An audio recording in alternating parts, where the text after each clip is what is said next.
So, with Kaiju number 8, SOSHIRO, or number 10 SOSHIRO as I like to say, he has been causing havoc. I mean, I've done my nukes, I've been using this man. To be fair, I've been trying to surpass the 150k mark, so I'm kind of leveling up his skills and whatnot, just to kind of push him that little bit more. And yeah, bring on that next raid. If you guys don't know, we are due a Kaiju raid. I believe it will be Kaiju number 2 who will be the boss. Basically how Kaiju number 1 came about, doing the community boss. This is probably going to be the quickest time we beat this next Kaiju, unless the developers implement something to where they make Kaiju number 2 a little bit of a tank, because it's going to be a wrap. This SOSHIRO is doing way too much damage, especially with where the content is at right now. No boss can keep up. So I'm expecting the upcoming raid battle that we're going to be getting, I believe this week, it starts. Yeah, they'll have to do something, otherwise we are just going to be running through it. And I think it was just over or just under 24 hours it took us to defeat Kaiju number 1.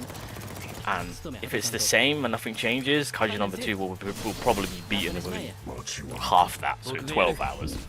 Maybe even quicker, because people are just going to be dropping bombs after bombs with the power of SOSHIRO. And to the whales out there who have maxed them out, they are probably going to be taking God knows how much amount of health away from that Kaiju. So that's what we've got to look forward to in terms of having fun and seeing the nuking power behind the newest character. Now, with a new character releasing, obviously I do want to do a quick little update on the tier list and kind of change things over on certain set characters and whatnot, but it's a no-brainer. I feel like we all kind of understand where things are. I mean, to be fair, if it's the case of even free-to-play players being like, I'm a reroll, because of how great of a character he is, and obviously the best defender, or not, well, yeah, no, the best defender is still available, you're gonna kind of restart over. That way you can farm up everything else in terms of currency-wise. Another thing to take note is, obviously, because they're riding off with the wave of the hype of the episodes, Kikuru and that armor, it's only a matter of time that gets introduced into the game. So you know that is going to be potentially even to say it's next up or whatnot, and you want to make sure you've got as much currency as possible ready for the next best number suit. Wait, I can't remember what suit she was. Is it number 5 or number 4? I don't know. Either way, that's going to be crazy. So just to kind of keep it easy, short and sweet, obviously SOSHIRO will be SS. I'm actually going to drop, so this is kind of interesting. With most games, when it comes to like the main character itself, they typically do some crazy stuff with him by making him too broken or OP or some sort. But Kaiju number 8, I wouldn't say he's that crazy. I mean, there's key things about him that I do like. Taunt, he's got a good tanky side of it. Obviously he does have that KO kill, but I believe the enemies have to be at a certain HP threshold in order for that to kind of activate.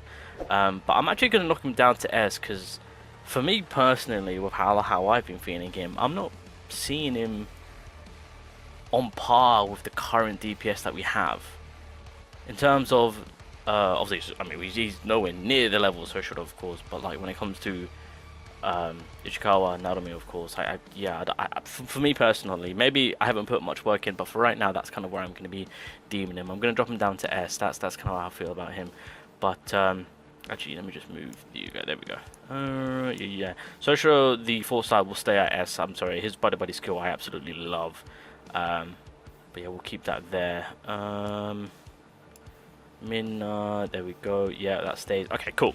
So I think this is going to be my new updated tier list on how I feel where each character should be. So yeah, a new king has arrived. A new king, a new queen. There we go. That's kind of how we're going to be looking at that in terms of with where the game is at. Soon it's going to change. Once we get that Kikuru wearing that suit, that's going to probably be the next queen, let's be real. Now, another thing which I just kind of wanted to show was that there is a bit of a content schedule that is lined up. Oh, my bad, there we go. So we just had the Fierce Battle Area Limited. I'm hoping that this is a consistent, they should honestly make this like a weekly thing, like a weekly reset type of deal. Yeah, but anyway, that's already happened and whatnot. But tomorrow the event begins, so that'll be interesting to see. Kaiju number 2 will release, and then pretty much that will then end September. Then we're going to go into October. There's going to be a story update. Now, I am hoping with the story update comes along with different difficulty, just to kind of give us things to do, more things to grind up, but a challenge essentially. So that's what I'm hoping with that, but it's going to be the continuation with the story. A new chapter event, so this could be what or what the developers leaked beforehand. Obviously I've done a whole video on it, so if anything. Oh wait, this is all on the 1st. Oh my god, I just realized this is all at the very beginning of October. Okay, interesting. So at the beginning of October, new story update, new chapter event, which could be the core thing that I spoke about. Fierce battle area limit. Oh, okay, so it's going to be a new limited stages, so a whole new 15 stages. Okay, and then that will then be the release of the Steam version, the PC version. Fantastic, and that will pretty much begin the October content. And then apparently there's going to be a large conquest event going on, which I'm curious to see on what that's going to be. I'm going to say it's probably going to be like a map of a certain country, and then there's like kaijus spread out, and we just kind of have to work together and target each kaiju and kind of work our way on beating them and destroying them. That's the vibe that I'm getting.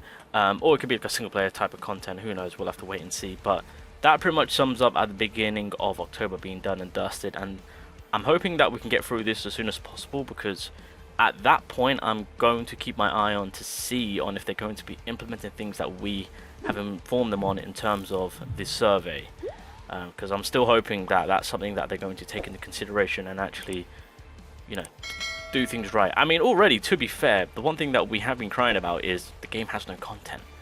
And at the very beginning of October, you know, there's things lined up. You know, there is content that we're going to be able to kind of do, which is cool. It's just they need to ramp up the difficulty a little bit, because SOSHIRO is basically, as of right now in the game, one-shotting everything. Everything. So yeah, they're gonna have to raise the difficulty on that one. But yeah, that's the current content schedule for Kaiju number 8. We'll see how things go. We'll see if changes come about.